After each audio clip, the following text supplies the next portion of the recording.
జీవితంలో సంకటహర చతుర్థి అనేటటువంటిది చేసుకుని తీరాలి.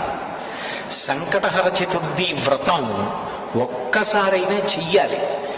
నేనైతే ఏం చెప్తానంటే వ్యక్తిగతంగా సాధ్యమైనంత వరకు సంకటహర చతుర్థి వ్రతాన్ని ప్రతివారు సంవత్సరంలో ఒకసారైనా చేసుకోవడం అలవాటు చేసుకోవాలి.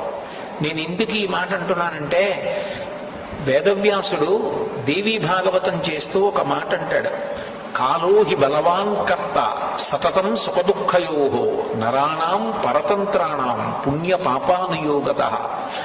భగవంతుడు మనకొక సుఖాన్ని ఇస్తే మన పుణ్యాన్ని అడ్డుపెట్టిస్తాడు, మనకి దుఃఖాన్ని ఇస్తే మనం చేసిన పాపాన్ని అడ్డుపెట్టిస్తాడు.